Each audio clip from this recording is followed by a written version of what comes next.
Olá pessoal, hoje no canal Fala Eduardo temos a oportunidade de contar com a presença do Davi Couto, um profissional da tecnologia da informação. E como a gente faz, Davi, com todas as entrevistas, a gente pede que o convidado se apresente. Então, fica à vontade. Obrigado, Eduardo, pelo convite. Bom, eu sou Davi Couto, sou profissional da área de tecnologia há 25 anos. Comecei essa trajetória um pouquinho antes estudando, mas com meus 13 anos de idade, eu tenho 39 apenas, e venho passando aí por evolução tecnológica que vem tendo no mundo ao longo desse período, né? Peguei o famoso bug do milênio lá no ano 2000 e vim passando pela essa evolução tecnológica que vem surgindo ao longo dessas décadas, né?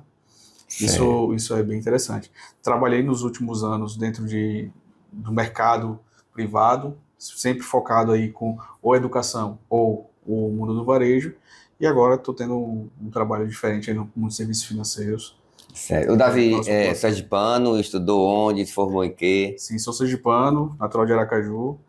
Tive minha primeira formação na escola de bairro, uma escola particular, mas a partir do segundo grau fui para o ensino técnico da Escola Federal, Técnica Federal de Sergipe, e fiz o curso de informática lá. Esse curso foi o que abriu as portas para mim. Por mais que muita gente ache que só na faculdade, não, foi o ensino da escola técnica que contribuiu para que eu pudesse chegar e obter realmente uma profissão que eu me identifiquei muito.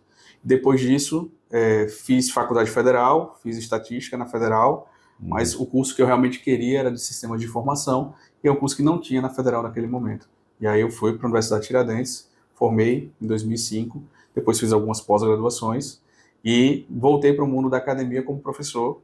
Fui professor de algumas universidades aí, curso de graduação, pós-graduação, e também alguns cursos aí para empresas, que foi bem interessante.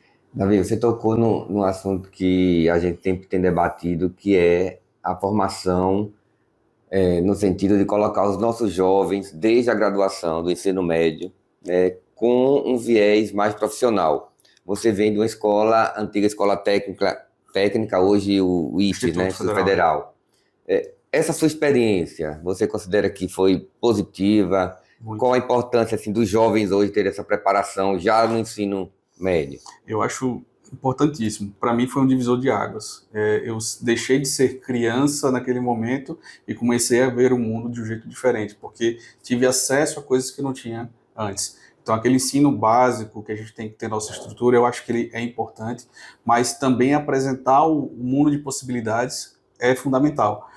À medida que eu fui conhecendo essas ferramentas, essas tecnologias, as questões que eram envolvidas para construção civil, que era para a parte de informática, que tinha para a área de química, petróleo, etc., eu pude ver o leque de opções que eu tinha na minha mão e o que eu precisava aprofundar para cada um deles. Então, aprender um pouco mais de lógica, aprender um pouco mais de matemática, aprender um pouco mais da língua inglesa, que foi necessário já naquele momento, foi fundamental para que eu pudesse ter uma carreira promissora depois. E isso foi um guia que realmente me ajudou muito ao longo dos anos seguintes, que eu fui precisando. Exato. Esse olhar, né, de todo o setor da educação, das próprias políticas educacionais, deve ser repensado assim para os nossos jovens, né, Uhum. diante das próprias demandas, né, Sim, porque vocês são colocados já em contato, né, na prática com essas profissões. sim. E é isso que a gente acha importante para as novas modalidades que se apresentam no momento. Você vem dessa escola que lhe proporcionou esse contato prévio, que você utilizou no serviço privado. Uhum. Aí você ficou quanto tempo no serviço privado desenvolvendo o quê? Eu trabalhei por 21 anos aí no mercado privado. Fui programador na minha primeira experiência, desenvolvendo sistemas de gestão administrativa, de gestão da parte comercial, da parte de controles de uma loja, enfim. E mais à frente fui evoluindo para funções de analista de sistemas, onde eu começava a entender os problemas do negócio e gerando soluções. E passando por outros pontos, quando eu tive uma transição para o mundo acadêmico, também vendo o olhar dos meus alunos, ensinando as pessoas tecnologias para poderem melhorar o seu dia a dia, mas em suma resolvendo problemas. E com o passar do tempo, com a evolução, também pude contribuir com outras frentes, onde eu pude me aperfeiçoar sobre determinadas tecnologias, gerando novas técnicas e novas formas de trabalhar para o pessoal de tecnologia entregar mais recursos para a empresa. Então, no fim de tudo, a empresa acaba lucrando muito com esse trabalho que a gente tem, porque a gente melhora o negócio, otimiza aquilo que eles têm de custo, que eles têm de preparação para que o seu negócio funcione, e a gente gera novas oportunidades de lucratividade para dentro das companhias. Então, tudo isso num processo evolutivo. Comecei como programador, me tornei gerente lá na frente, essas coisas foram acontecendo naturalmente, e em cada etapa a gente tinha um processo de entregar mais valor para as empresas. E as empresas particulares, dentro da que eu trabalhei por último, ela tinha um perfil, ela era uma multinacional, então ela tinha um perfil de exigência muito grande, baseado em normas internacionais. Então, à medida que a coisa ia girando, a gente tinha que se adaptar a cada momento desse, e talvez a preparação precoce, vamos dizer assim, né, a preparação lá no começo de ter resiliência para poder entender esses outros mundos, me ajudou a me adaptar rapidamente também para esses cenários e realmente buscando novas soluções a cada momento que era exigido. Eu falo muito rápido mesmo. E aí você chega a um determinado momento da sua vida que você faz uma opção de sair do serviço privado e vai para o serviço público. Isso. Né? Eu quero que você relate um pouco e saber dos pontos que você, na sua percepção, são positivos, são negativos ou são pontos que precisam de ajustes. Certo. Bom, a minha decisão de sair do serviço particular para o público tem muito a ver com o contexto de desafios que foram propostos para mim. Para o direcionamento que eu dei, tinha um desafio importante de levar uma cultura da minha especialização, que eu sou um especialista na área de dados, para que a gente pudesse fazer com que as áreas de negócio público também pudessem ter decisões mais assertivas naquilo que eles estavam trabalhando. E eu aproveitei um concurso público que teve disponível, estudei, foi aprovado e decidi assumir. Esse desafio não era imposto, eu tinha outras oportunidades como moleque naquele momento para poder abraçar, mas eu senti a necessidade de retribuir também para onde eu fui criado, para a população de onde eu vim, que eu poderia ter algo a levar para eles. No lado do privado, existe uma exigência sobrenatural, muitas vezes, de você fazer mais com muito menos. Muito menos, quando eu falo, você não tem pessoas para poder trabalhar com você, você não tem reposição de pessoas a tempo suficiente, você é exigido por resultados que são estratosféricos. Então, eu convivi com isso por muitos anos, e chega um momento que a gente cansa. A quebra essa mudança, ela veio no momento em que minha vida também eu passava por algumas mudanças familiares que me puxaram para isso. Uma das minhas opções era morar fora de Aracaju. E eu não quis isso. Dentro das minhas opções, eu parti para esse outro mundo e descobri essas oportunidades. Quando eu descobri, eu disse, opa, temos uma grande chance de fazer uma coisa boa para a minha região e também para a minha vida. Então, não foi uma questão financeira que me fez mudar, até porque eu fui ganhar menos. Não foi uma questão de ficar descansado, até porque eu cheguei com o meu ritmo acelerado e não fiquei parado.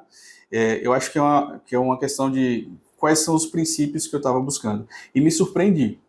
E é isso que é importante você destacar, que a gente já estava falando anteriormente, que muita gente acredita ao serviço público algo engessado, algo que não está acostumado com esse mundo disponibilizado pela informática, né, pela informação. O que é que você tem para nos dizer sobre isso? Bom, existe sim uma cultura de engessamento, digamos assim, por uma questão de, como eu falei, cultural mesmo. É um processo que parece que as pessoas acostumaram com isso daí. Mas não quer dizer que não tem acesso à tecnologia. O acesso existe. Eu conheço várias empresas públicas, e eu digo várias porque eu tenho vários amigos em posições de diretoria, de gerência, dentro de várias delas, talvez a maioria daqui do estado, e que todos eles têm acesso às tecnologias de ponta. Agora, você ter tecnologia de ponta e colocar isso para frente, tem um passo que é a cultura do público fazer aquilo acontecer. E onde eu fui, de fato, está acontecendo. E me surpreendeu por quê? Porque parte desses métodos e dessas tecnologias estão, por exemplo, mais avançadas do que de onde eu venho, que é de uma multinacional. Então, é algo que me surpreendeu positivamente e eu estou, na verdade, em processo de êxtase hoje, aproveitando isso tudo que eu não tinha, somando com as tecnologias que estão à disposição e fazendo a coisa acontecer. Então, não é porque é público que a coisa para. Vai parar, talvez, no processo licitatório, que é amarrado por leis, não é o público ali, é a legislação. Uhum. Vão ter algumas questões que dependem de uma aprovação de um nível superior, talvez, enfim, do governo, da prefeitura, de onde for, mas se está ali à disposição, você pode fazer a coisa acontecer. E eu tenho visto a coisa acontecendo. E eu estou falando, não só apenas da onde eu trabalho, também em outras empresas onde tem amigos que trabalham lá.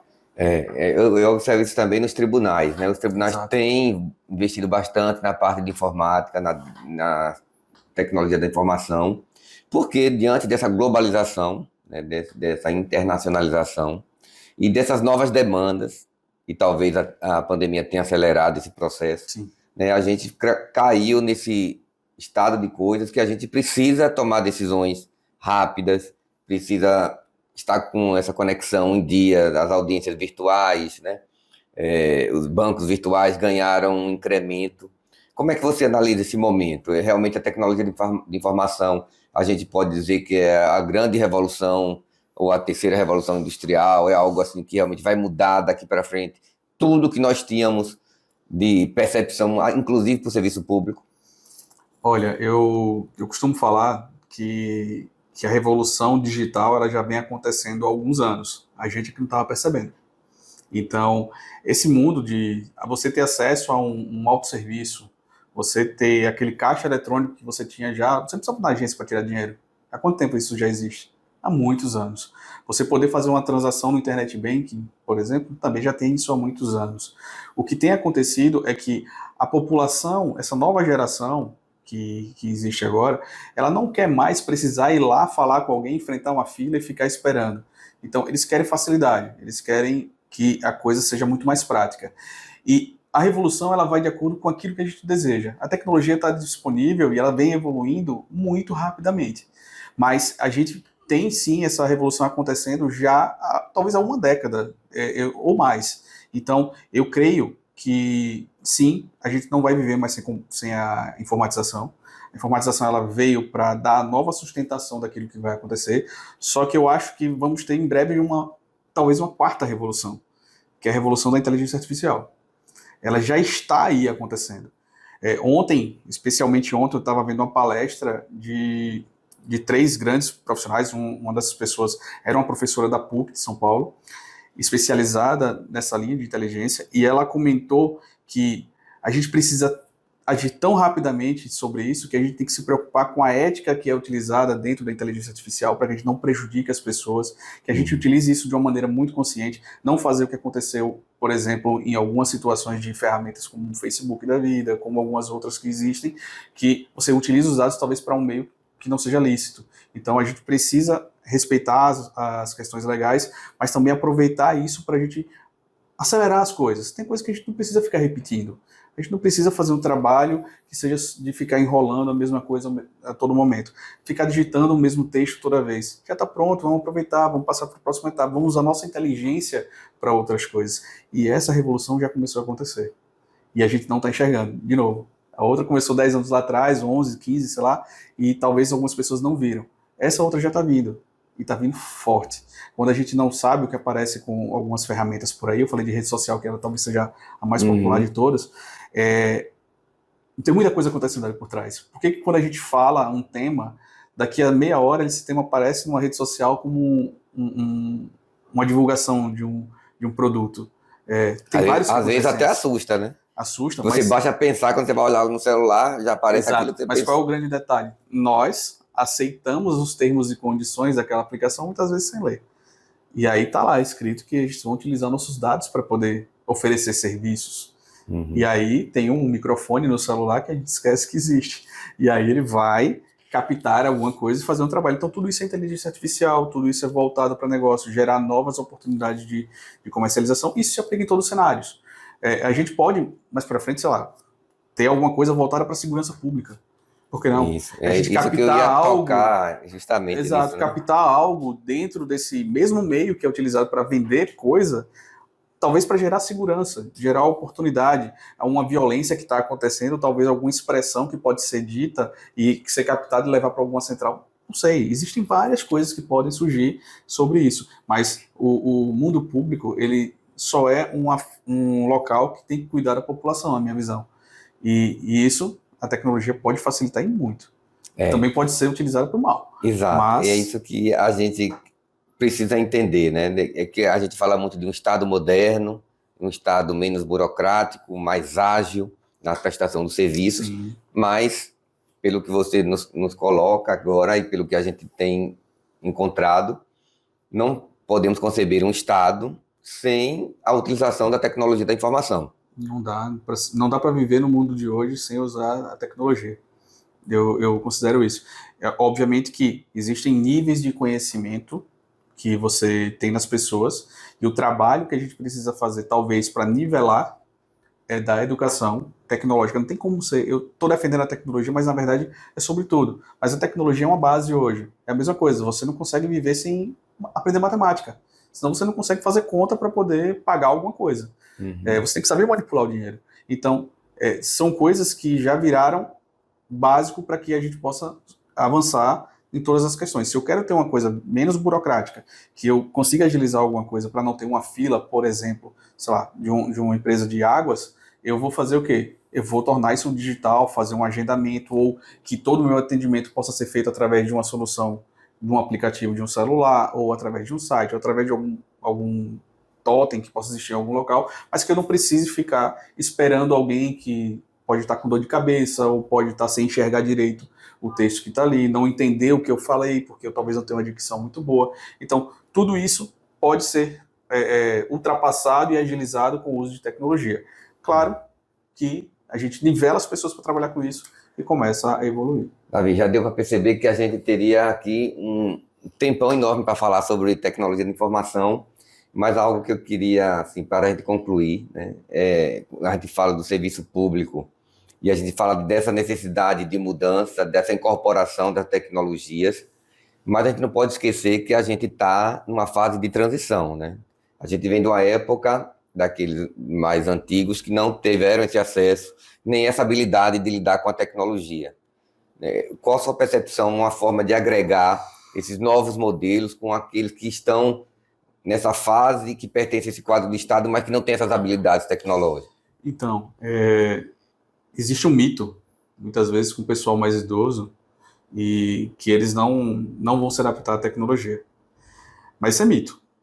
Eu tive um aluno, em 2017 ou 2018, não lembro, que ele tinha 70 anos de idade. Ele foi para a faculdade para aprender a programar. Ele foi fazer um curso de análise e desenvolvimento de sistemas. E ele estava lá, forte ficha, buscando. Ele é um caso fora da curva? Não. Meu pai, ele aprendeu a mexer no celular sozinho, sem precisar falar nada. Ele não quis me ajudar, ele foi lá e procurou. Vários exemplos eu tenho de pessoas que se adaptam, porque adaptar depende de um desejo. Se eu desejo fazer alguma coisa, eu vou buscar. A dificuldade todo mundo vai ter. É muito fácil dizer, minha filha de 3 anos, ela tem mais habilidade com o celular que eu, porque ela nasceu nesse mundo. Mas não quer dizer que eu não consigo usar. Então, tudo é uma questão de adaptação. Mas quem quer, consegue.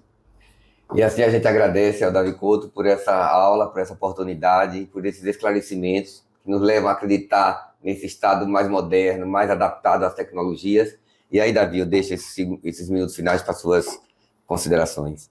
Bom, se tem alguma coisa que eu posso dizer e recomendar para as pessoas é que busquem conhecimento, busquem se aperfeiçoar, olhem para essas oportunidades. A área de TI eu nem comentei, mas é uma área que tem abundância de emprego. Falam que nos próximos 2 anos vai ter um déficit no Brasil de 200 mil empregos na área de tecnologia. Então, existem várias chances, várias oportunidades, mas só depende de nós nos capacitar para poder fazer com que essa roda gire mais rápido e a gente não fique de fora dela. Então, é isso aí. Obrigado, Davi, pela oportunidade. Obrigado a você. Valeu, pessoal.